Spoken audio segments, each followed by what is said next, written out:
NCERT video में आपका स्वागत है। आज हम पढ़ने जा रहे हैं पाठ 8 रचनाओं के साथ खेलना। आइए शुरू करते हैं। पाठ 8 रचनाओं के साथ खेलना। 8.1 कलाकृति। निम्नलिखित रचनाओं का ध्यानपूर्वक अवलोकन कीजिए और मुक्त हस्त फ्री हैंड द्वारा इसे बनाने का प्रयास कीजिए। यहाँ पर 2 वृत्त दिए हुए हैं। इसी प्रकार वृत्तों के प्रयोग से बनाई गई आकृति देख सकते हैं। आकृति 8.1।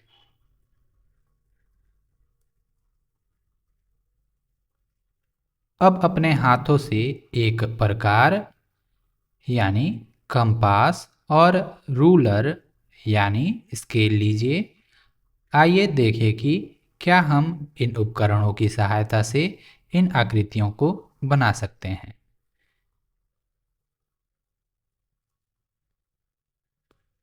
आपको एक कंपास या प्रकार और एक रूलर यानी स्केल लेना है और इसकी मदद से आकृति 8.1 में दी हुई चित्रों को बनाना है।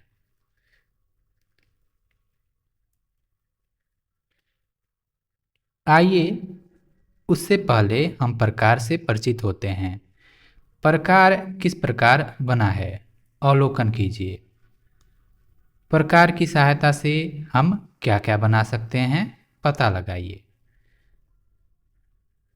प्रकार की सहायता से हम ऐसे वृत्त बना सकते हैं, हम चाप बना सकते हैं, हम कोई भी गोल आकृति बना सकते हैं। क्या आप वक्रों के विषय में जानते हैं? ये सभी पेंसिलों द्वारा कागज पर बनाई गई आकृतियां हो सकती हैं। इनमें सरल रेखाएं, वृत्त तथा अन्य आकृतियां सम्मिलित हैं, जैसे नीचे चित्र में दिखाया गया है। देख सकते हैं यहाँ पर अलग अलग प्रकार के वक्र देख सकते हैं।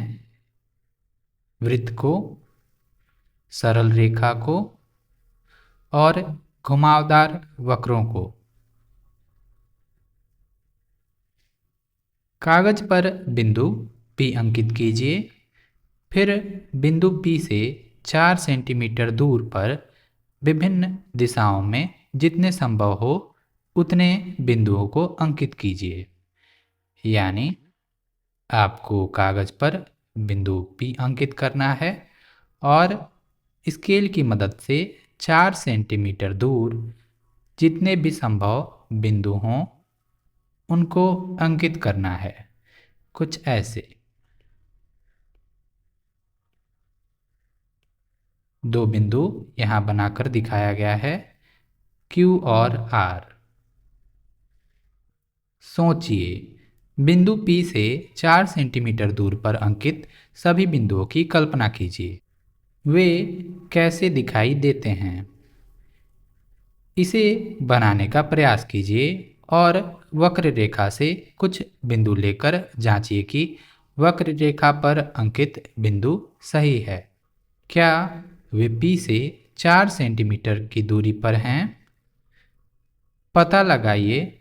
यदि अभी तक आपने ऐसा नहीं किया है तो देखिए कि क्या प्रकार इस कार्य के लिए उपयोग किया जा सकता है।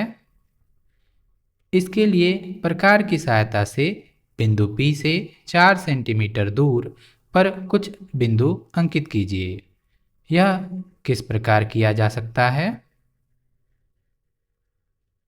कुछ ऐसे।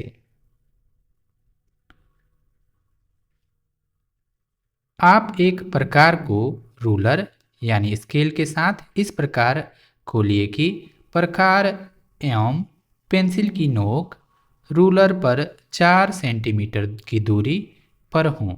आकृति 8.2 देखिए। कुछ ऐसे देख सकते हैं। पेंसिल की नोक और प्रकार की नोक के बीच की दूरी 4 सेंटीमीटर है। अब प्रकार से पूरा वक्र बनाने का प्रयास कीजिए। आपको प्रकार की नोक को एक जगह स्थिर रखना है और पेंसिल को कुछ घुमाते हुए ऐसा वृत्त बनाना है। संकेत: प्रकार की नोक को स्थिर रखिए तथा केवल पेंसिल को घुमाइए। इस वक्र का आकार कैसा है? यह एक वृत्त है।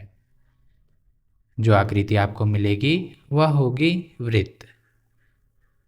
वृत्त में वृत्त का केंद्र होता है और केंद्र से वृत्त की दूरी त्रिज्या कहलाती है। इस वृत्त पर एक बिंदु लीजिए। P से इस बिंदु की दूरी क्या होगी? 4 सेंटीमीटर के बराबर, या 4 सेंटीमीटर से कम, या 4 सेंटीमीटर से अधिक। जब आप इसे देखेंगे तो यह दूरी निकल कर आएगी 4 सेंटीमीटर, यानी 4 सेंटीमीटर के बराबर। इसी प्रकार P तथा वृत्त पर अन्य बिंदु के बीच की दूरी क्या होगी? 4 सेंटीमीटर।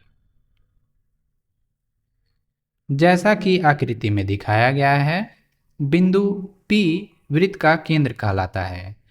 केंद्र और वृत्त पर स्थित किसी बिंदु के बीच की दूरी इसकी यानी वृत्त की त्रिज्या कहलाती है।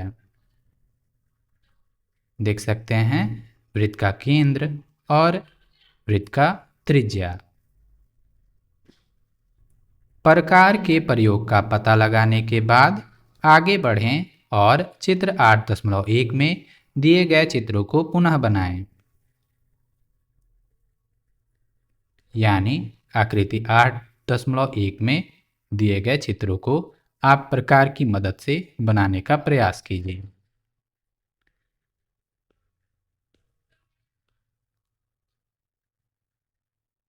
क्या आप इन आकृतियों को वहां दिखाई गई आकृतियों के समान बना सकते हैं? यदि आप चाहते हैं तो पुनः प्रयास कीजिए। क्या उपकरणों का प्रयोग रचना को और आसान बनाता है? अब अग्रलिखित आकृतियों को बनाने का प्रयास कीजिए।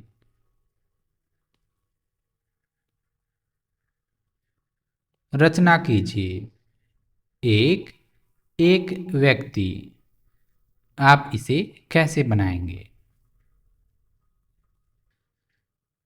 सबसे पहले आपको प्रकार और स्केल की मदद से कुछ ऐसी आकृति बनानी है। इस आकृति के दो घटक हैं, देख सकते हैं, सिर जैसी आकृति और धड़ जैसी आकृति। पहले भाग को बनाने के लिए आपने तरीका खोज लिया होगा। दूसरे भाग को बनाने के लिए इसे देखिए। देख सकते हैं पहले आपको स्केल से कुछ ऐसे बनाना है। रूलर की मदद से ऐसे बनाने के बाद आप प्रकार की मदद से एक वक्र ऐसा बना सकते हैं। यहाँ चुनौती यह है कि प्रकार के सिरे को कहाँ रखा जाए और इस वक्र को बनाने के लिए कितनी त्रिज्या लेनी होगी। प्रकार में एक त्रिज्या निश्चित करके प्रकार के सिरे को अलग अलग स्थानों पर रखकर देखिए कि किन बिंदुओं से हमें वक्र प्राप्त होगा। प्रकार की नोक को कहाँ रखना है इसका अनुमान लगाइए। यानी यह केंद्र कहाँ होगा, इसे आप अलग अलग जगह रखकर अनुमान लगा सकते हैं। आपको ऐसी जगह ढूंढनी है जहाँ से ये दोनों बिंदुएं इस वक्र से गुजरती हुई प्रतीत हों। 2. तरंगित तरंग लहर। यह बनाइए। आपको स्केल यानी रूलर और प्रकार यानी कंपास की मदद से ऐसी आकृति बनानी है। देख सकते हैं, इस आकृति को बनाने के लिए आपको 2 केंद्र लेने होंगे और कुछ वक्र बनाना होगा ऐसे।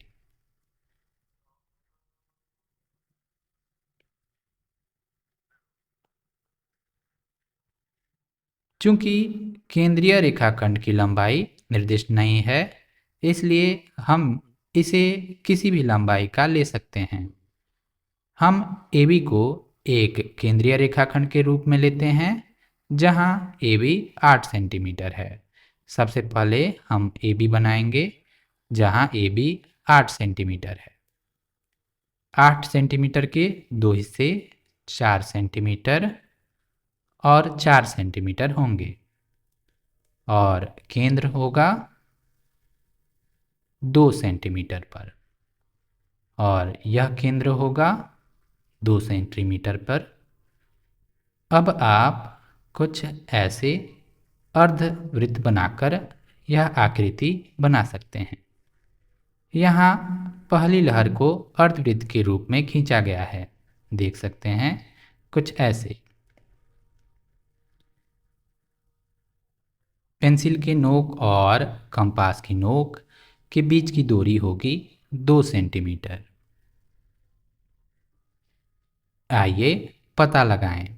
एक, यह अर्धवृत्त बनाने के लिए प्रकार में कितनी लंबाई की त्रिज्या रखनी होगी। AX की लंबाई क्या होनी चाहिए? त्रिज्या होगी 2 सेंटीमीटर और AX और BX 4 सेंटीमीटर के होंगे। 2, भिन्न लंबाई की एक केंद्रीय रेखा खंड लीजिए तथा इस पर लहर बनाने का प्रयास कीजिए। 3, उन आकृतियों को पुनः बनाएं जहां लहरें अर्धवृत्त से छोटी हैं, जैसा कि पिछले पृष्ठ पर दी एक व्यक्ति के गले की आकृति में दिखाई देता है। यहाँ चुनौती यह है कि दोनों लहरें समान हों। यह कठिन हो सकता है।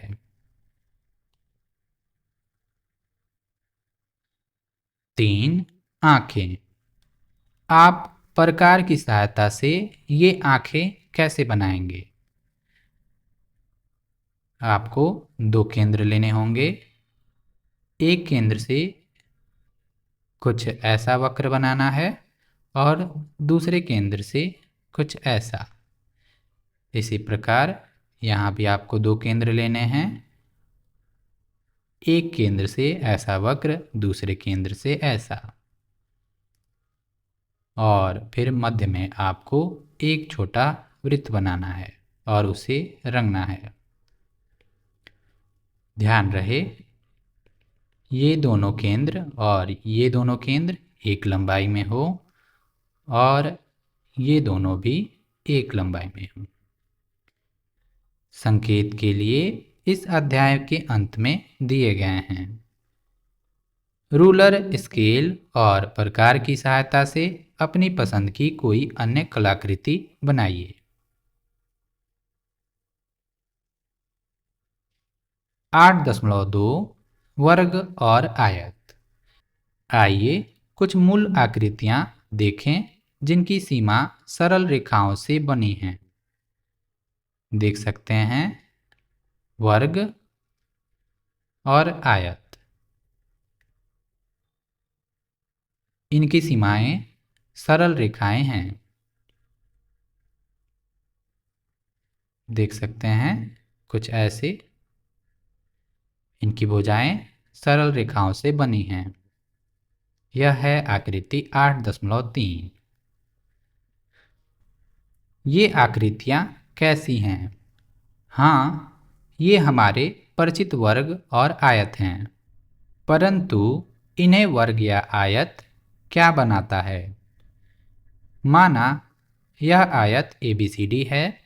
बिंदु A, B, C और D आयत के शीर्ष बिंदु हैं।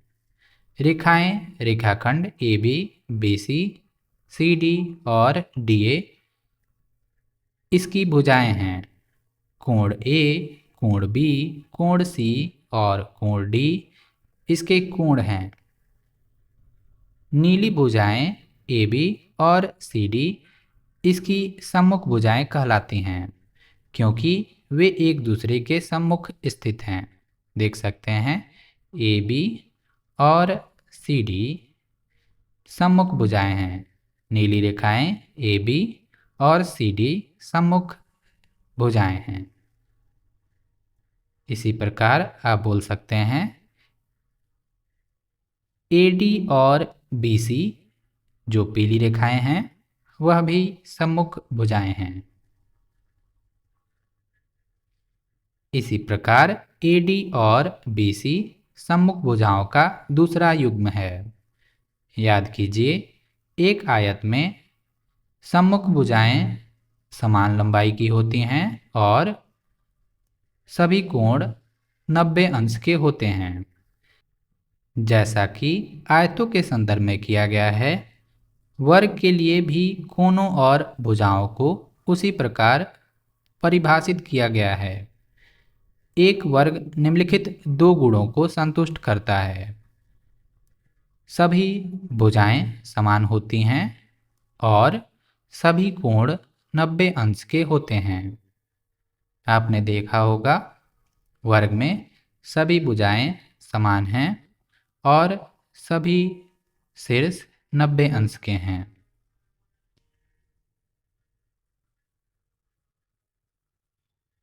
आकृति 8.4 में आयत को देखिए। इसका नाम ABCD दिया गया है। इस आयत को नामित करने के और भी तरीके हैं, जैसे BCDA, CDAB, DABC, ADCB, DCBA, CBAD और BADC हैं। तो क्या यह आयत का नाम उसके कोनों के लेबलों के किसी भी संयोग का उपयोग करके रखा जा सकता है? आपने ध्यान दिया होगा, अगर यह आयत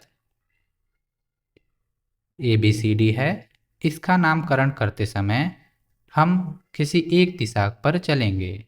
या तो हम गोल घूमेंगे दाहिने से बाएं, या हम उल्टे यानी बाएं से दाहिने। नाम रखते समय हम बीच के बिंदुओं को नहीं छोड़ेंगे। यानी अगर आप A से शुरू करते हैं तो नाम होगा ABCD या ADCB। अगर आप B से शुरू करते हैं तो नाम होगा BCDA या BADC। इसी प्रकार अगर आप नामकरण C से शुरू करते हैं तो नाम होगा CBAD या CDAB। इसी प्रकार अगर आप D से शुरू करते हैं तो नाम होगा DABC या DCBA। आपको बीच के बिंदुओं को नहीं छोड़ना है। जवाब है नहीं। उदाहरण के लिए इसे ABDC या ACBD से नामित या नामकरण नहीं किया जा सकता। क्या आप देख सकते हैं कि कौन से नाम मान्य हैं और कौन से मान्य नहीं हैं? एक वैध नाम में आयत के कोनों का क्रम किसी भी कोने से शुरू होकर आयत के चारों ओर एक ही दिशा में बना रहता है। इनमें से कौन सा नाम चित्र में दिखाए गए वर्ग के लिए मान्य नहीं है? PQ, SR, PQ। पहला नाम ही गलत है, उसे होना चाहिए PQRS। SPQR, SPQR यह नाम सही है। RSPQ, RSPQ, यह नाम भी सही है। QRSP, QRSP, यह नाम भी सही है। यानी जवाब होगा 1। PQSR जो कि मान्य नहीं है। घुमाए गए वर्ग और आयत। यहाँ चित्र में एक वर्गाकार कागज का टुकड़ा दिया गया है जिसकी सभी भुजाएं बराबर लंबाई की हैं और सभी कोण 90 अंश के बराबर हैं। इसे चित्र में दिखाए अनुसार घुमाया जाता है। क्या यह अब भी एक वर्ग है? आइए जांचें कि क्या यह अभी भी वर्ग के गुणों को संतुष्ट करता है। क्या अब भी इसकी सभी भुजाएं बराबर हैं? हाँ। क्या अब भी सभी कोण की माप 90 अंश है? हाँ।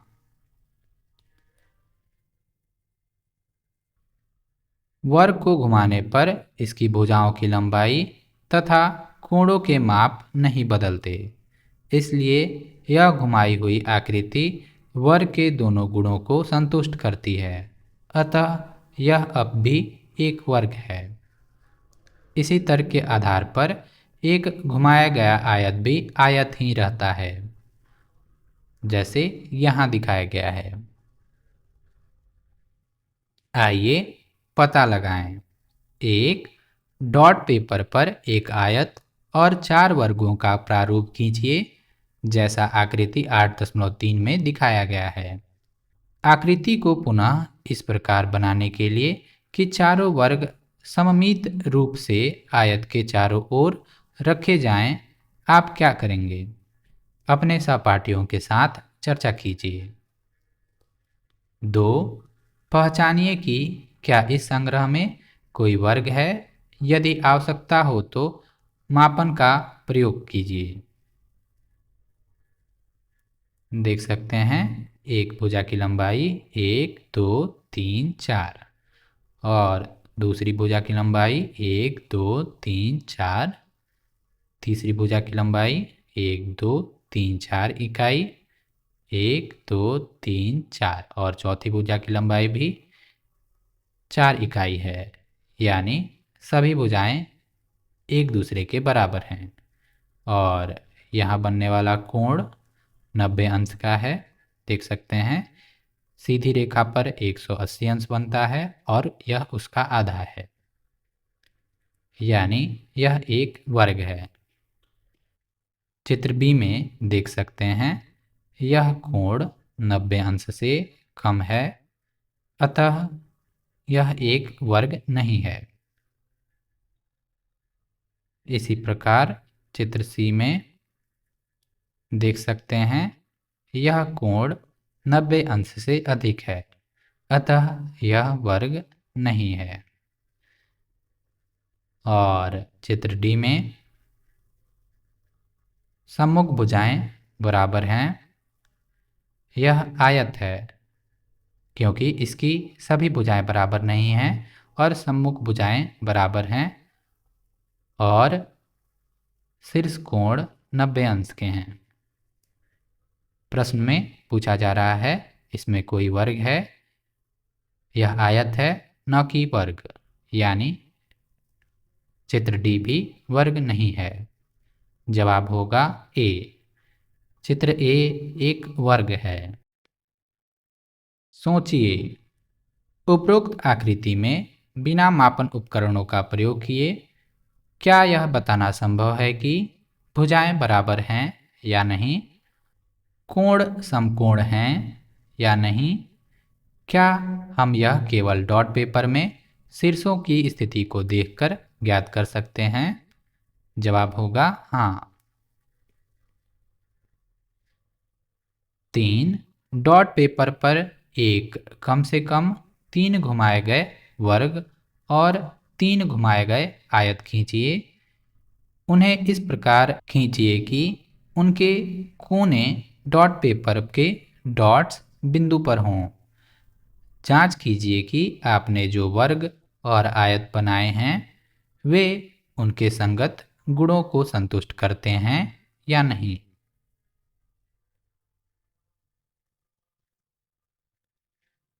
8.3 वर्गों और आयत की रचना। अब हम वर्ग और आयत की रचना करना शुरू करेंगे। आप 6 सेंटीमीटर भुजा वाले एक वर्ग की रचना कैसे करेंगे? नीचे कुछ चरण दिए गए हैं, आप इनका पालन कर 6 सेंटीमीटर भुजा वाले एक वर्ग की रचना कर सकते हैं। सहायता के लिए आप निम्नलिखित आकृतियाँ देख सकते हैं। 6 सेंटीमीटर भुजा का एक वर्ग PQRS बनाया गया है। चरण 1 में आप देख सकते हैं, सबसे पहले आपको एक रेखाखंड PQ बनाना है जिसकी लंबाई 6 सेंटीमीटर है। चरण 2 में एक चांदी की मदद से आपको P पर 90 अंश का कोण बनाना है। P से होकर PQ पर लंब खींचने के लिए एक बिंदु चिन्हित कीजिए, कुछ ऐसे। चरण 3, रूलर का उपयोग करके लंब पर S इस प्रकार अंकित करें कि PS बराबर 6 सेंटीमीटर हो, यानी P से S की दूरी 6 सेंटीमीटर अंकित करनी है। आप इसके लिए स्केल का उपयोग कर सकते हैं। एक दूसरी विधि भी है, एक प्रकार की सहायता से भी यह किया जा सकता है। प्रकार पर 6 सेंटीमीटर की दूरी ऐसे लें और P पर प्रकार का नोक रखते हुए पेंसिल से एक चाप काटें जो लंब को S पर काटता हो, कुछ ऐसे। P से S की दूरी होगी 6 सेंटीमीटर। क्या आप समझ सकते हैं कि PS की लंबाई 6 सेंटीमीटर क्यों होनी चाहिए? इसका जवाब है यहाँ। आपने प्रकार पर पेंसिल की नोक और प्रकार की नोक के बीच की दूरी को 6 सेंटीमीटर लिया है। चरण 4, रेखाखंड PQ पर Q से होकर जाने वाले लंब खींचिए, कुछ ऐसे। चरण 5, यदि हमने प्रकार का प्रयोग किया होगा तो अगला बिंदु आसानी से चिन्हित किया जा सकता था, यानी अगला बिंदु होगा R। इसी प्रकार से ऐसे बनाया जा सकता है। R से Q की दूरी होगी 6 सेंटीमीटर।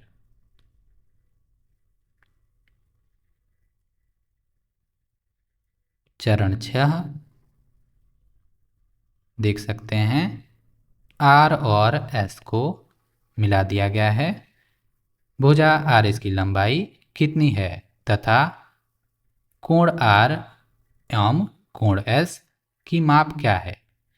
कोण R और कोण S का माप होगा 90 अंश और R से S की दूरी होगी 6 सेंटीमीटर। देख सकते हैं, आपका वर्ग PQRS तैयार है। रचना कीजिए। 1, 6 सेंटीमीटर और 4 सेंटीमीटर लंबी भुजाओं वाले एक आयत की रचना कीजिए। रचना के बाद जांच कीजिए कि क्या ये आयत के दोनों गुणों को संतुष्ट करता है। 2, 2 सेंटीमीटर और 10 सेंटीमीटर भुजाओं वाले एक आयत की रचना कीजिए। रचना के बाद जांच कीजिए कि क्या ये आयत के दोनों गुणों को संतुष्ट करता है। 3, क्या 4 भुजाओं वाली ऐसी आकृति की रचना करना संभव है जिसमें सभी कोण 90 अंश के बराबर हों, परंतु सम्मुख भुजाएं बराबर नहीं हों। इसका जवाब होगा नहीं।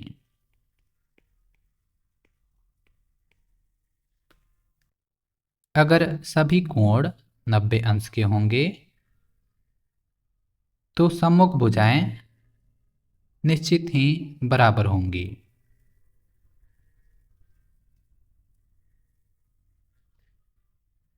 8.4 आयतों में एक खोज। एक आयत ABCD की रचना कीजिए जिसमें AB 7 सेंटीमीटर और BC 4 सेंटीमीटर हो। सबसे पहले आपको 7 सेंटीमीटर की एक रेखा खींचनी है और उसका नाम AB देना है। A पर एक लंब बनाना है और B पर भी एक लंब बनाना है जो 90 अंश का कोण बनाता हो। और A से और B से 4 सेंटीमीटर का चाप कुछ ऐसे काटेंगे उन लंबों पर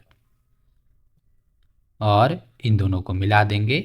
आपका आयत ABCD तैयार है। एक ऐसे बिंदु X की कल्पना कीजिए जिसे भुजा AD पर कहीं भी चिह्नित किया जा सकता है। इसी प्रकार एक ऐसे बिंदु Y की कल्पना कीजिए जिसे भुजा BC पर कहीं भी ले जाया जा सकता है। देख सकते हैं यहाँ आयत है ABCD और आपको दो बिंदुएं लेनी हैं कुछ ऐसे X और Y। X को ऐसे खिसकाया जा सकता है और Y को भी। ध्यान दीजिए कि X को अंत्य बिंदु A और D पर भी रखा जा सकता है।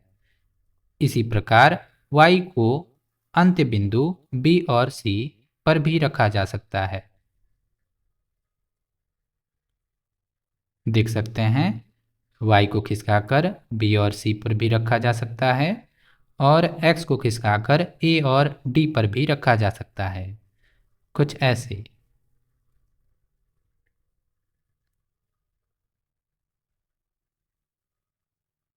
अगर बिंदु X D पर हो और बिंदु Y B पर हो, यहाँ देख सकते हैं जो रेखाखंड बन रही है वह है विकर्ण, यानी BD या XY इस चित्र में आयत का विकर्ण है।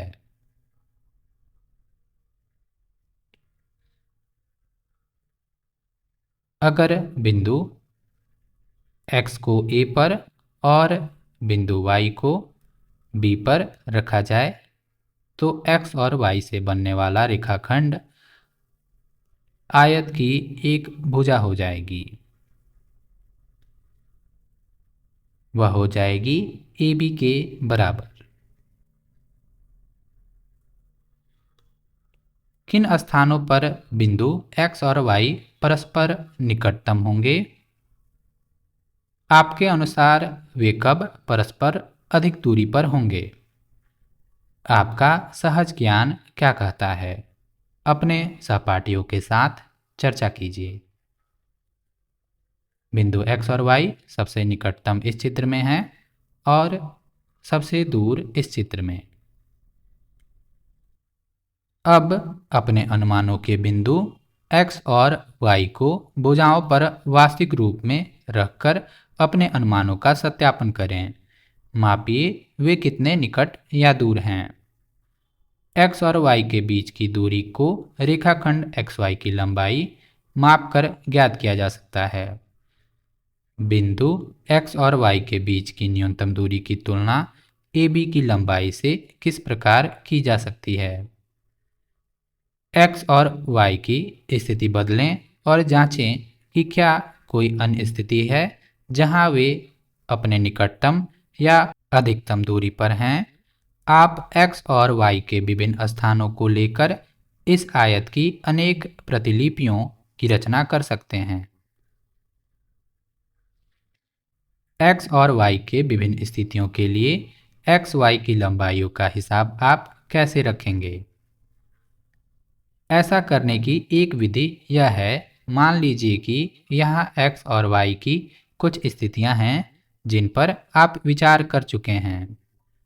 जब a से x की दूरी 5 मिलीमीटर है, तब b से y की दूरी 3 सेंटीमीटर है, तब xy रिक्त स्थान सेंटीमीटर, रिक्त स्थान मिलीमीटर है। आप इसे जांचें और देखें।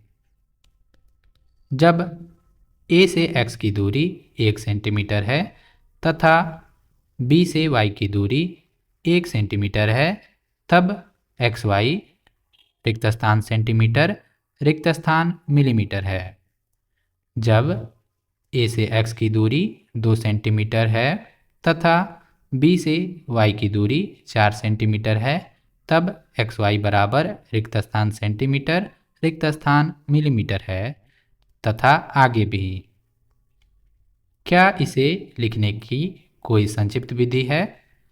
हम देखते हैं कि इन सभी वाक्यों में केवल x और y की स्थितियां तथा xy की लंबाइयों में परिवर्तन हो रहे हैं, अतः हम इसे इस प्रकार लिख सकते हैं।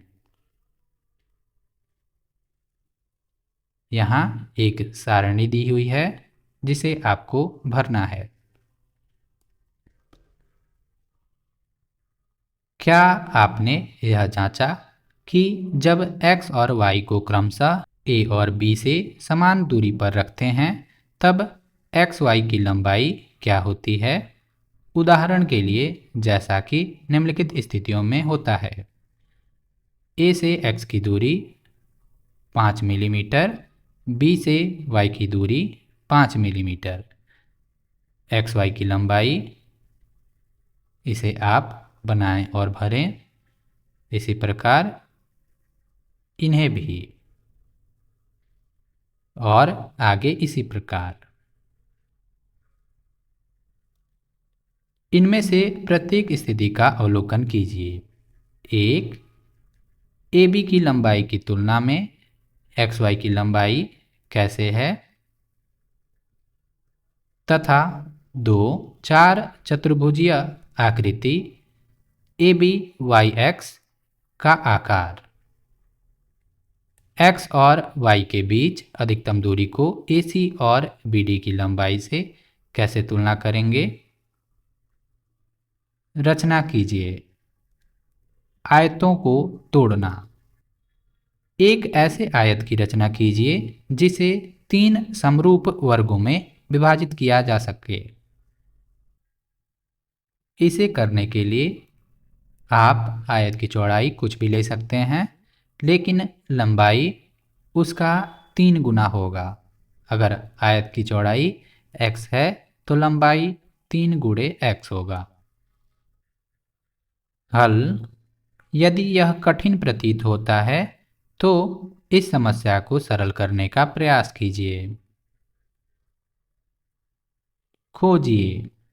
क्या आप ऐसे आयत की रचना कर सकते हैं जिसे 2 समरूप वर्गों में विभाजित किया जा सकता है? क्या आप यह प्रयास कर सकते हैं?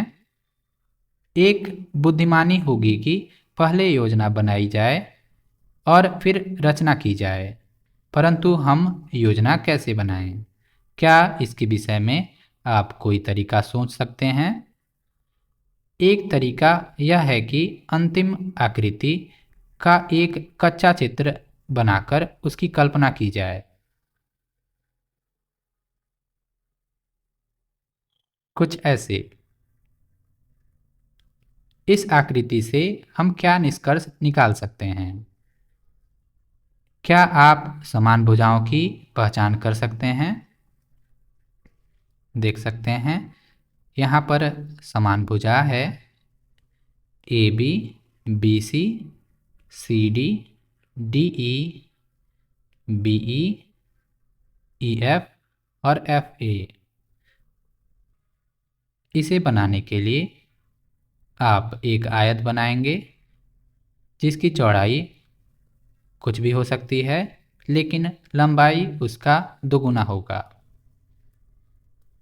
चूँकि दोनों वर्ग समरूप हैं, इसलिए AB बराबर BC और FE बराबर ED है। चूँकि ABEF और BCDE वर्ग हैं, इसलिए इन वर्गों में से प्रत्येक की सभी भुजाएं समान हैं। इसे निम्नलिखित रूप में लिखा जाता है: AF बराबर AB बराबर BE बराबर FE, BE बराबर BC बराबर CD बराबर ED। अतः सभी छोटे रेखाखंड समान हैं। समान भुजाओं को दर्शाने के लिए एक परिपाटी का अनुसरण किया जाता है। ऐसा इन भुजाओं पर एक चिन्ह एक अंकित करके किया जाता है। ऊपर दी कच्ची रफ आकृति को देखिए। उपरोक्त विश्लेषण द्वारा क्या आप इनकी रचना करने का प्रयास कर सकते हैं? याद रखिए, आपको ऐसे आयत की रचना करने के लिए कहा गया है जिसे 3 समरूप वर्गों में विभाजित किया जा सके तथा इसके लिए कोई मापन नहीं दिए गए हैं। आयत ACDF बनाने में AF को कोई भी लंबाई निर्दिष्ट कर सकते हैं। उदाहरण के लिए, हम यदि AF 4 सेंटीमीटर निर्दिष्ट करते हैं तो AC की लंबाई क्या होनी चाहिए?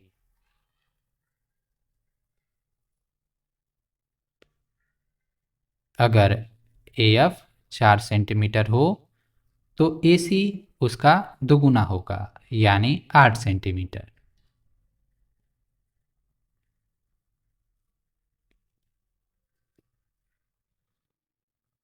खोजिए, क्या अब आयत को पूरा किया जा सकता है? वस्तुतः हम रूलर से AF की लंबाई को मापे बिना ही AF खींचकर रचना प्रारंभ कर सकते हैं। इसके बाद हम AF पर एक लंब इस प्रकार खींच सकते हैं जो दूसरी भुजा को समाहित करने के लिए पर्याप्त लंबी हो। क्योंकि AB और AF बराबर हैं, इसलिए हमें उपरोक्त लंब पर AF के बराबर की लंबाई काटनी है, जिससे हमें बिंदु B प्राप्त होगा। बिना रूलर के हम यह कार्य कर सकते हैं। क्या यह कार्य प्रकार का उपयोग करके किया जा सकता है?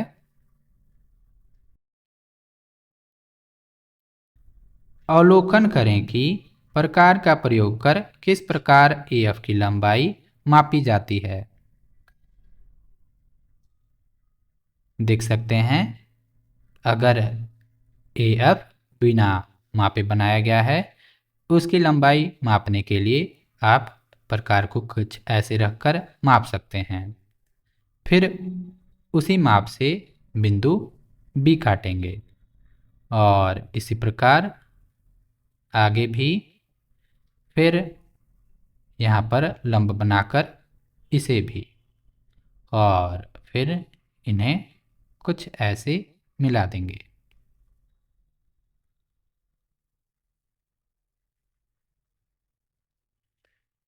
इसका उपयोग B और C को अंकित करने के लिए कीजिए तथा आयत को पूरा कीजिए। इस विचार के साथ एक आयत बनाने का प्रयास कीजिए जिसे 3 समान वर्गों में विभाजित किया जा सके। सबसे पहले आपको एक रेखाखंड बनानी है जिसकी लंबाई कुछ भी हो सकती है।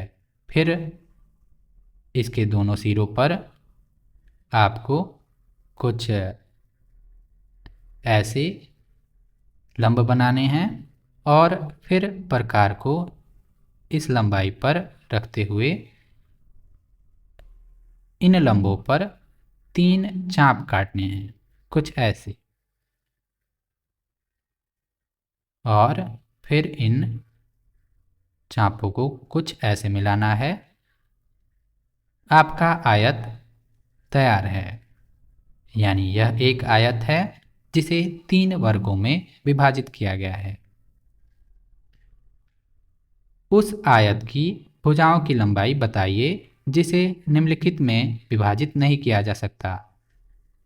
2 समरूप वर्ग, 3 समरूप वर्ग। आप जानते हैं 2 वर्ग में विभाजित करने के लिए एक भुजा की लंबाई दूसरे भुजा की लंबाई का 2 गुना होना चाहिए। इसी प्रकार 3 वर्गों में विभाजित करने के लिए एक भुजा की लंबाई दूसरे भुजा की लंबाई का 3 गुना होना चाहिए। अगर ऐसा नहीं होता है तो हम 2 समरूप वर्ग और 3 समरूप वर्ग में किसी आयत को नहीं बांट पाएंगे। रचना कीजिए। एक आयत के अंदर वर्ग 8 सेंटीमीटर और 4 सेंटीमीटर भुजाओं वाले एक आयत की रचना कीजिए। इस आयत के अंदर आप नीचे आकृति में दर्शाए अनुसार एक वर्ग की रचना किस प्रकार करेंगे जिससे कि यह वर्ग आयत के ठीक बीचों बीच रहे। देख सकते हैं यहाँ एक आयत का चित्र दिया है। लंबी भुजा यानी लंबाई है 8 सेंटीमीटर और चौड़ाई है 4 सेंटीमीटर। आपको एक वर्ग बनाना है जो इस आयत के मध्य में हो, यानी यह दूरी और यह दूरी बराबर होनी चाहिए। देख सकते हैं इस वर्ग को। आइए देखें इसे कैसे बनाया जाएगा। आपको पता है आयत की छोटी भुजा है 4 सेंटीमीटर की, यानी जो वर्ग बनेगा उसकी भुजा अधिकतम होगी 4 सेंटीमीटर की। लंबी भुजा है 8 सेंटीमीटर और छोटी भुजा है 4 सेंटीमीटर। लंबी भुजा में से छोटी भुजा निकालने पर बचेगा 4 सेंटीमीटर, यानी इस 4 सेंटीमीटर को 2 बराबर हिस्सों में बांटना है, यानी 4 सेंटीमीटर का आधा होगा 2 सेंटीमीटर, यानी दोनों तरफ से 2-2 सेंटीमीटर छोड़ते हुए आपको चाप लगाना है कुछ ऐसे, और जो बिंदु मिलेंगे उन्हें मिला देना है। आपका वर्ग तैयार है।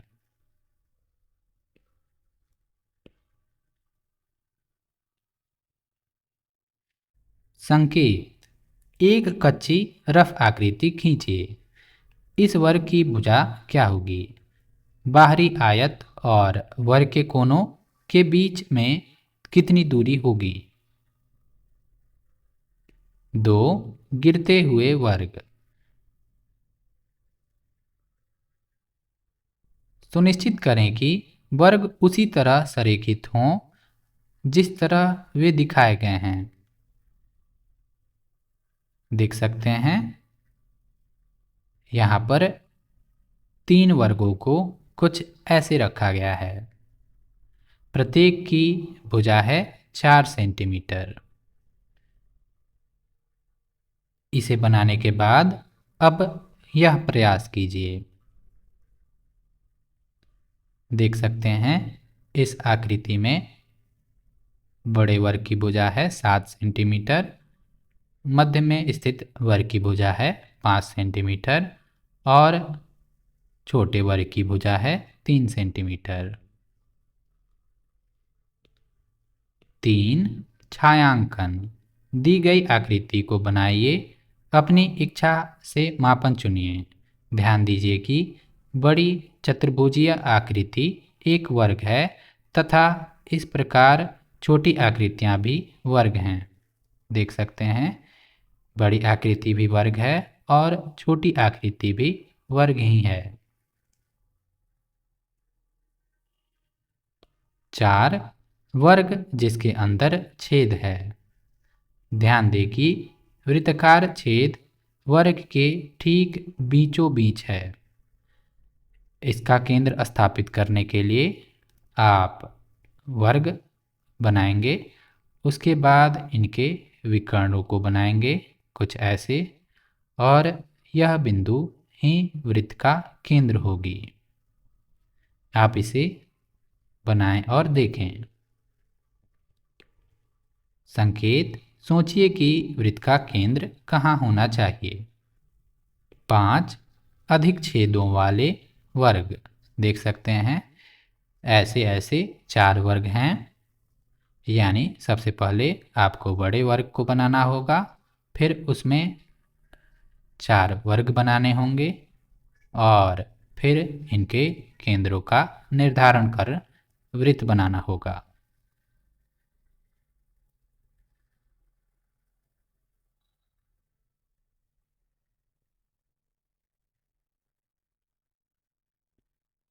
आप कुछ ऐसे बनाने का प्रयास कर सकते हैं, फिर वृत्त बनाएंगे।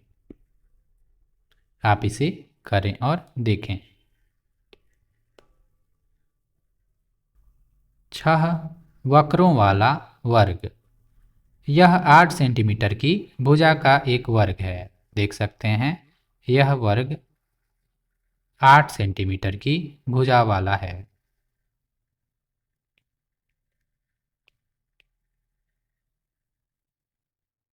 संकेत: सोचिए कि प्रकार के नुकीले सिरे को कहाँ रखा जाए ताकि चारों चाप आर्क प्रत्येक भुजा से समान रूप से उभरे।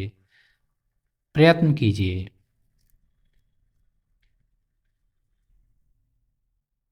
इसे करने के लिए आप हर एक शीर्ष से चाप काटेंगे, कुछ ऐसे।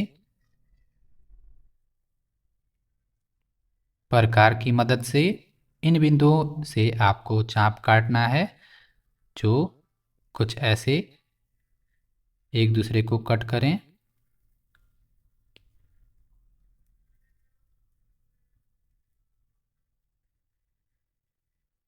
और इनको केंद्र मानते हुए आपको ये आर्क बनाने हैं।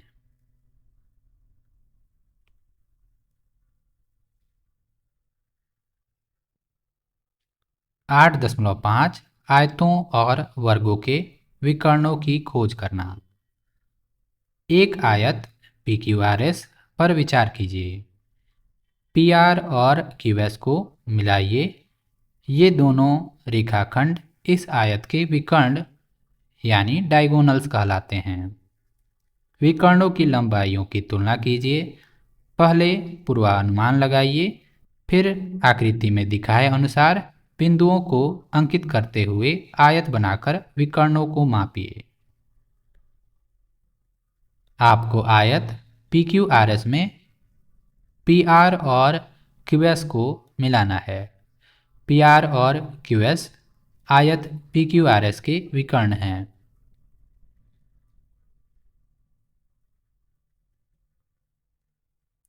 फिर इन दोनों विकर्णों की लंबाई को मापना है। आप पाएंगे PR की लंबाई QS के बराबर है, यानी आयत के विकर्णों की लंबाई बराबर होती है। और अगर आप चांदे से इन कोणों को मापेंगे तो पाएंगे कोण A E के बराबर, कोण B F के बराबर, कोण C G के बराबर, कोण D H के बराबर आएगा। और अगर आप फिर इन कोणों की तुलना करेंगे तो पाएंगे कोण A, कोण H, कोण E और कोण D बराबर हैं। इसी प्रकार कोण C, कोण B, कोण F और कोण G बराबर हैं।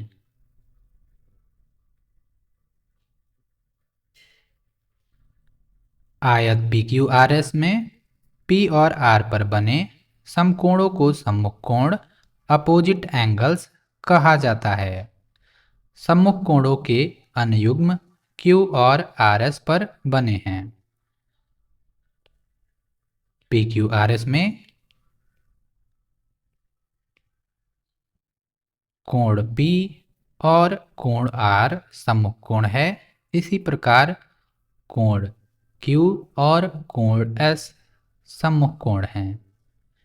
इसी प्रकार भुजा पी क्यू और आर एस सम्मुख भुजा है और पी एस और क्यू आर सम्मुख भुजा हैं। ध्यान दीजिए कि एक विकर्ण सम्मुख कोणों के प्रत्येक युग्म के कोणों को दो छोटे कोणों में विभाजित करता है। दी गई आकृति में विकर्ण PR कोण R को दो छोटे कोणों में विभाजित करता है जिन्हें G और H कहा गया है। यही विकर्ण कोण P को कोणों C और D में भी विभाजित करता है। क्या G और H बराबर हैं? क्या C और D बराबर हैं? पहले पूर्वानुमान लगाइए, फिर कोणों को मापिए। आप क्या देखते हैं? उन कोण युग्मों की पहचान कीजिए जो बराबर हैं।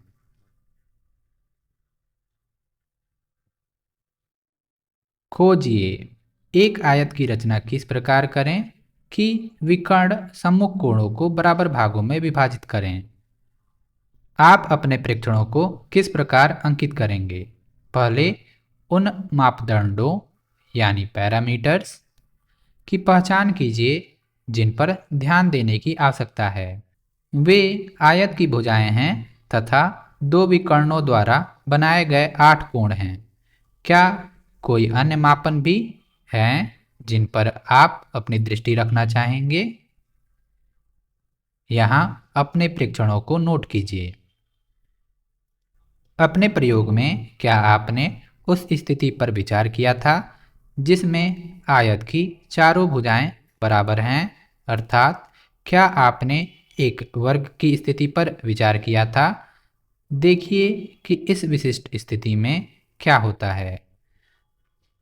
जब आप इसे बनाने का प्रयास करेंगे तो पाएंगे वह आकृति जिसमें विकर्ण शीर्ष कोणों को बराबर भागों में विभाजित करते हों, वह एक आयत न होकर वर्ग होगा।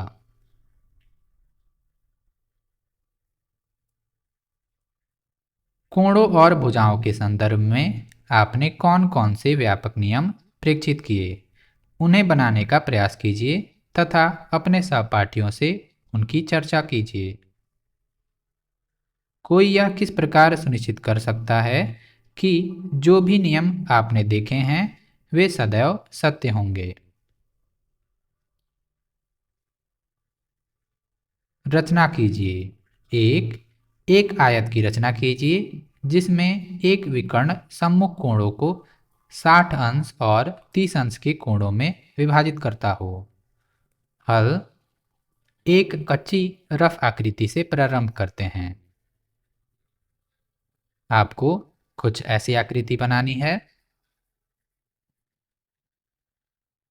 इसके भागों को किस क्रम में बनाया जा सकता है?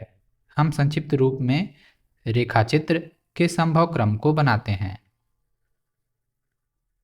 चरण 1, आप पहले AB बनाएंगे और AB पर एक लंब कुछ इस प्रकार। किसी AB रेखा को कल्पना के अनुसार खींचा गया है। अगला बिंदु क्या होगा जिसे अंकित करना है? यानी C।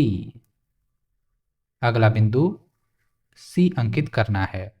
आपने ध्यान दिया होगा यह कोण है 60 अंश का, यानी अगर A पर हम 60 अंश का कोण बनाएं तो यह मिलेगा C पर।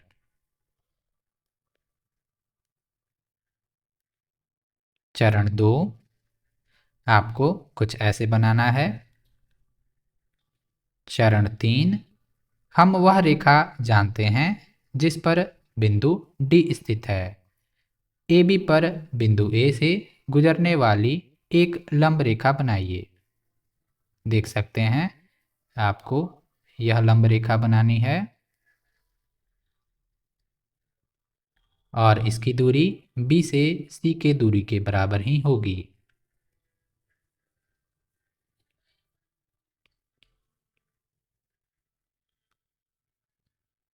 अब कोण ए दो कोणों में विभाजित किया गया है। यह कोण 60 अंश का है। जांचिए कि दूसरा कोण क्या है। बिंदु डी को ज्ञात करने की कम से कम दो विधियां हैं। पहला, हम इस तथ्य का उपयोग कर सकते हैं कि आयत में सभी कोण समकोण होते हैं। दूसरा, आयत की सम्मुख भुजाएं समान होती हैं। चरण 4, विधि 1। आप कुछ ऐसे बना सकते हैं। BC पर बिंदु C से लंब रेखा खींचिए जिससे बिंदु D प्राप्त हो। विधि 2, प्रकार की सहायता से बिंदु D को इस प्रकार अंकित कीजिए कि AD बराबर BC हो। CD को मिलाइए ताकि वांछित आयत प्राप्त हो। हमने देखा कि जब आयत की भुजाएं दी होती हैं तो उसकी रचना कैसे की जाती है। लेकिन उस स्थिति में हम क्या करेंगे जब एक भुजा और एक विकर्ण दिया गया हो। 2, एक आयत की रचना कीजिए जिसकी एक भुजा 5 सेंटीमीटर है तथा विकर्ण की लंबाई 7 सेंटीमीटर है। हल। आइए एक कच्ची रफ आरेख खींचते हैं कुछ ऐसे। आइए रचना के चरणों पर निर्णय लें। किस रेखा को सबसे पहले खींचा जा सकता है। चरण 1, 5 सेंटीमीटर लंबाई वाले आधार CD की सरलता से रचना की जा सकती है कुछ ऐसे। अब आगे चरण 2, CD के बिंदु C पर लंबवत रेखा बनाइए। इसे हम रेखा L कहेंगे। देख सकते हैं कुछ ऐसे।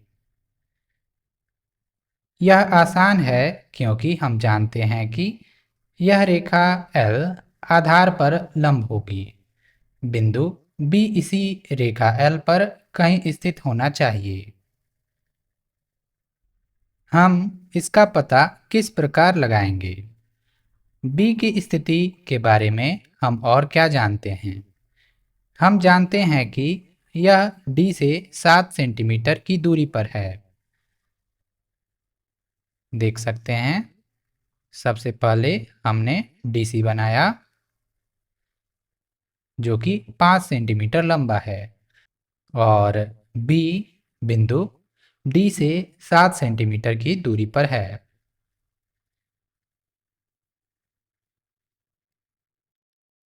एक विधि यह है कि एक रूलर लिया जाए तथा उसे इस प्रकार घुमाया जाए कि रेखा L पर बिंदु D से 7 सेंटीमीटर दूरी पर बिंदु B प्राप्त हो जाए। परंतु इसके लिए प्रयास और त्रुटि विधि की आवश्यकता है। ऐसा करने की एक अन्य प्रभावशाली विधि है जिसमें प्रयास और त्रुटि विधि की आवश्यकता नहीं होती। इसके लिए D से 7 सेंटीमीटर की दूरी पर वांछित बिंदु प्राप्त करने के स्थान पर आइए उन सभी बिंदुओं को प्राप्त करने की एक तरीका खोजें जो D से 7 सेंटीमीटर की दूरी पर हैं। हम जानते हैं कि यह आकार क्या है। चरण 3, विधि 1। देख सकते हैं एक वृत्त को बनाया गया है जिसकी त्रिज्या है 7 सेंटीमीटर। केंद्र D लेकर त्रिज्या 7 सेंटीमीटर का एक वृत्त खींचिए। क्या आप यहाँ बिंदु B को निर्धारित कर सकते हैं। स्मरण कीजिए कि यह बिंदु D से 7 सेंटीमीटर की दूरी पर है तथा रेखा L पर स्थित है। उस बिंदु पर विचार कीजिए जहाँ यह वृत्त तथा रेखा प्रतिच्छेदित करते हैं। इसकी बिंदु D से दूरी क्या है। यदि आवश्यकता हो तो अपनी आकृति की जांच कीजिए। आप क्या देखते हैं। वह बिंदु जहां वृत्त रेखा एल को प्रतिच्छेदित करता है वहीं वांछित बिंदु बी है।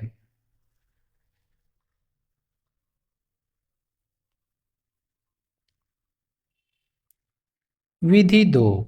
बिंदु बी को निर्धारित करने के लिए क्या संपूर्ण वृत्त का खींचना आवश्यक था? हम देख सकते हैं कि रेखा एल के समीप केवल एक चाप खींचने की ही आवश्यकता है। अतः तीसरा चरण चित्र में दिखाए अनुसार किया जा सकता है। कुछ ऐसे, यह बिंदु होगा बी। आयत के तीनों बिंदुओं को चिन्हित करने के बाद हमें अब केवल इस आयत को पूरा करना है। स्मरण कीजिए कि हम पिछले प्रश्न में भी ऐसी ही स्थिति में थे। हमने यहाँ से आयत को पूरा करने की दो विधियाँ देखी। हम इनमें से किसी भी विधि का प्रयोग कर सकते हैं। चरण 4 देख सकते हैं, यहाँ दो लंब बनाए गए हैं, लंब ए बी और ई डी, यानी डी सी पर लंब ई डी और सी बी पर लंब ए बी। डी सी और बी सी पर लंब खींचिए जो क्रमशः बिंदुओं डी और बी से होकर जाए। जिस बिंदु पर ये रेखाएं प्रतिच्छेदित होती हैं वह चौथा बिंदु ए है। जांच कीजिए कि क्या ए बी सी डी वास्तव में एक आयत है जो गुणों R1 तथा R2 को संतुष्ट करता है।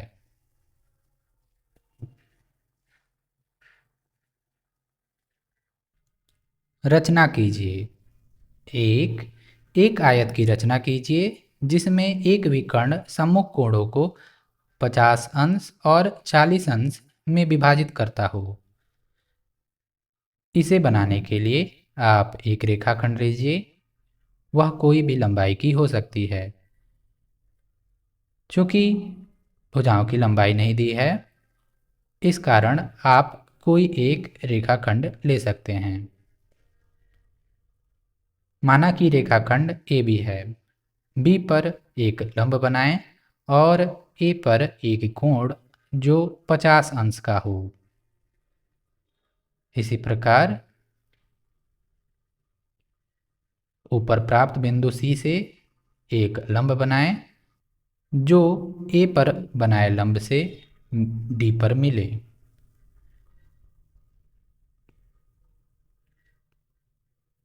आपका आयत तैयार है।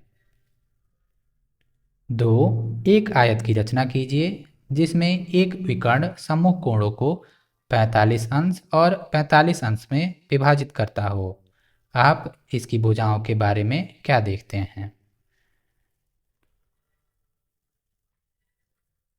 जब आप इसे बनाएंगे तो आप पाएंगे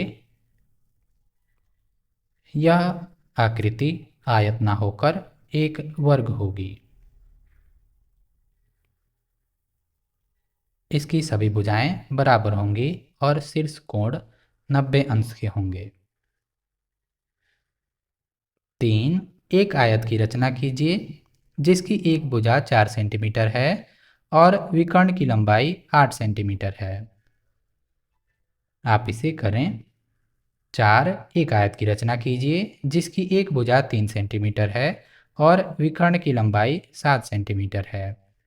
इसे करने के लिए आप 3 सेंटीमीटर की एक भुजा बनाएंगे और एक सिरे पर लंब बनाएंगे और प्रकार की मदद से दूसरे सिरे से एक चाप काटेंगे, कुछ ऐसे जो 7 सेंटीमीटर लंबा हो।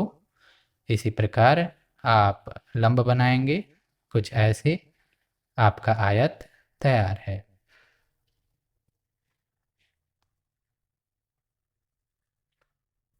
8.6 दो दिए हुए बिंदुओं से समदूरस्थ बिंदु। रचना कीजिए। घर।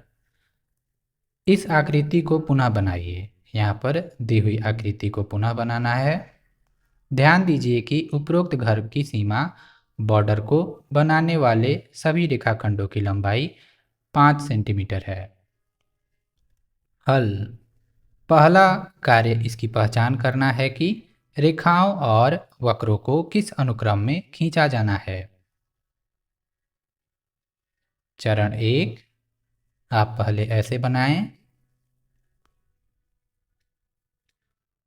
क्या आप इस आकृति को पूरा कर सकते हैं? प्रयास कीजिए।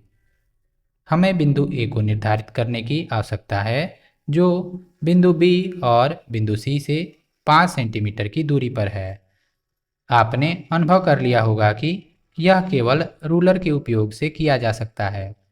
हालांकि इसमें बहुत सारे प्रयास और त्रुटियां हो सकती हैं। इस रचना को सरल कैसे किया जा सकता है? यदि आपने यह अनुमान लगा लिया है कि ऐसा प्रकार का उपयोग से किया जा सकता है, तो आप सही हैं। आगे बढ़िए तथा खोजिए कि किस प्रकार बिना प्रयास और त्रुटि के बिंदु ए को निर्धारित किया जा सकता है। आपने ध्यान दिया होगा, बिंदु बी और सी मिलने के बाद बिंदु ए का निर्धारण करना कठिन है। इसके लिए आप प्रकार का उपयोग कर सकते हैं, दो चापों को बनाकर।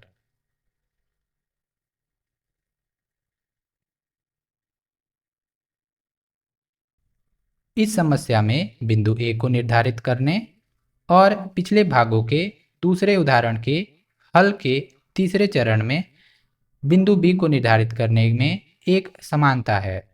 पृष्ठ संख्या 209 देखिए। चरण 2 देख सकते हैं, बी को केंद्र मानते हुए एक वृत्त बनाया गया है और यहाँ सी को केंद्र मानते हुए एक वृत्त बनाया गया है और यह दोनों वृत्त बिंदु ए पर एक दूसरे को काट रहे हैं।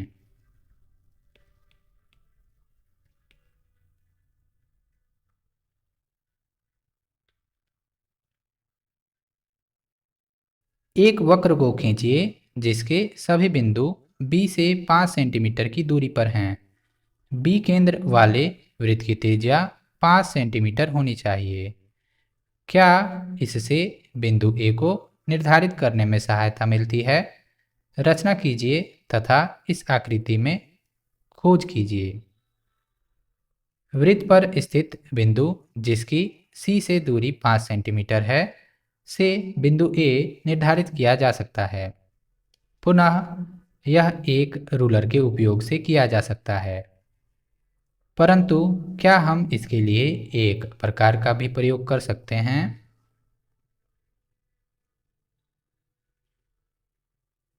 चरण 3, विधि 1, केंद्र सी और त्रिज्या 5 सेंटीमीटर लेकर प्रकार की सहायता से एक वृत्त खींचिए, कुछ ऐसे। क्या आप बिंदु ए को निर्धारित कर पाएं? अपनी कॉपी पर इस आकृति को जांचिए। आप क्या देखते हैं?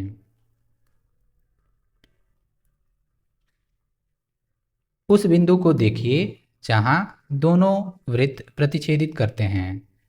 यह बिंदु बी से कितनी दूरी पर है?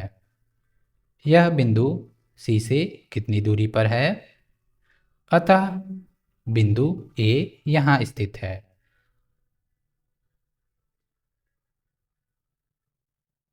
यह बिंदु बी से 5 सेंटीमीटर और सी से भी 5 सेंटीमीटर की दूरी पर है, यानी यह बिंदु समदूरस्थ है। सोचिए, क्या बिंदु ए को प्राप्त करने के लिए दोनों वृत्तों को पूरा खींचना आवश्यक था? हमें केवल इन वृत्तों के भागों की ही आवश्यकता थी। विधि 2, अतः बिंदु ए को बिंदु बी और बिंदु सी से 5 सेंटीमीटर त्रिज्या की चापों को खींचकर भी प्राप्त किया जा सकता था, जिनकी त्रिज्या बिंदु बी और सी से 5 सेंटीमीटर थी। कुछ इस प्रकार देख सकते हैं, यहाँ दो चाप लगाए गए हैं बी और सी को केंद्र मानकर। ए को बी और सी से सरल रेखाओं द्वारा जोड़िए। बिंदु ए को प्राप्त करने के बाद बचे हुए चापों की रचना ही शेष है। हम इसे कैसे करेंगे? क्या हम इस तथ्य का उपयोग कर सकते हैं कि ए, बी और सी दोनों से 5 सेंटीमीटर की दूरी पर है?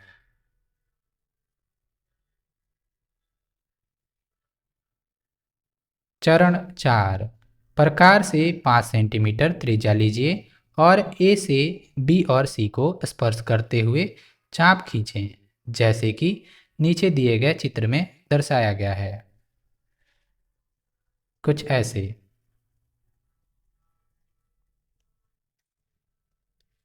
अब आपका घर तैयार है।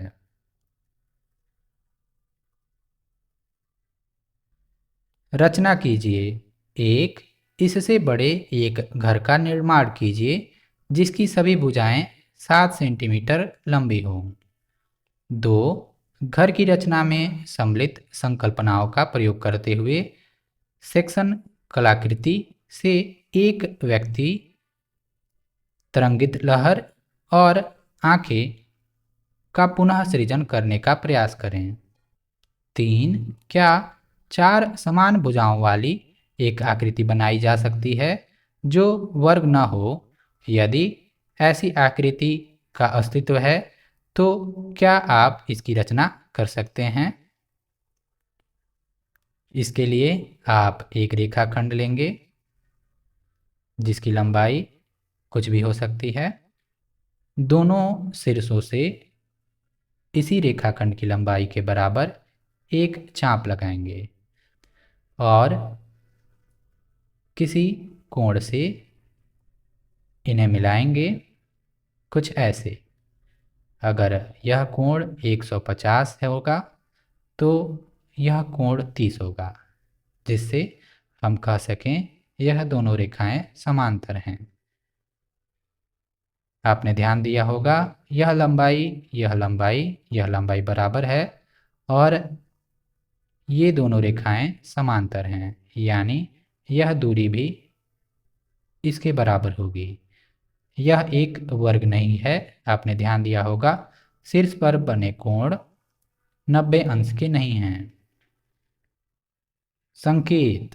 ए, आंखें 8.1 कलाकृति एवं उपरोक्त रचना कीजिए 2 से। पृष्ठ संख्या 215। आकृति में रचना का एक भाग दिखाया गया है। इसे ध्यान से देखिए। इसमें आप बहुत हल्के रंग के 2 क्षैतिज रेखाखंड देखेंगे। ज्यामितीय रचनाओं में हमें कुछ सहायक वक्र और आकृतियां बनानी होती हैं जो आकृति का अंश नहीं होते किंतु रचना में सहायक होते हैं। देख सकते हैं कुछ ऐसे। यह रेखाखंड रचना में सहायक है। आँख के ऊपर और नीचे के वक्रों को बनाने की प्रक्रिया वही है जिसे आकृति एक व्यक्ति में प्रयोग किया गया था। बिंदु ए और बी वे स्थान हैं जहां प्रकार के सिरे को आँख के वक्रों को खींचते समय रखा जाता है। ध्यान रहे कि ऊपरी और निचले वक्र मिलकर एक सममित आकृति बनाएं। ऐसा करने के लिए इन बिंदुओं ए और बी को कहाँ रखा जाए या निर्धारित किया जाए, एक अनुमान लगाइए।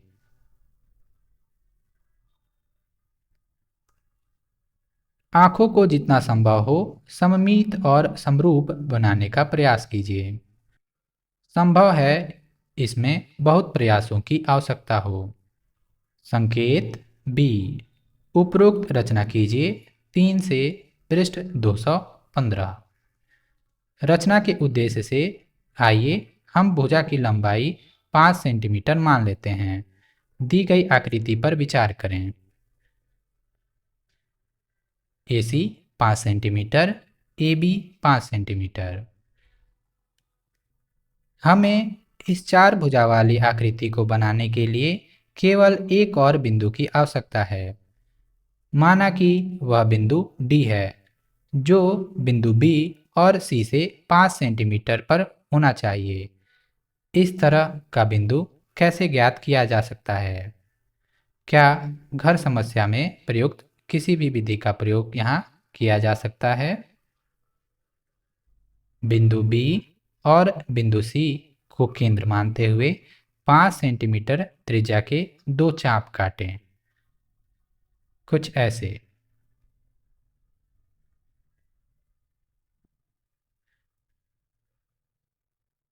आप पाएंगे सभी भुजाएं बराबर हैं और यह एक वर्ग नहीं है, यानी शीर्ष कोण 90 अंश के नहीं हैं। सारांश: वृत्त के सभी बिंदु केंद्र से समान दूरी पर होते हैं। यह दूरी वृत्त की त्रिज्या कहलाती है। वृत्त और उसके भागों की रचना के लिए प्रकार का प्रयोग किया जा सकता है। एक दी हुई आकृति की रचना की योजना बनाने के लिए पहले रफ आकृति बनाना सहायक हो सकता है। एक आयत की रचना की जा सकती है यदि उसकी भुजाओं अथवा एक भुजा और विकर्ण की लंबाई दी हो। इसी प्रकार के और वीडियोज के लिए आप NCERT वीडियो को सब्सक्राइब कर सकते हैं। धन्यवाद।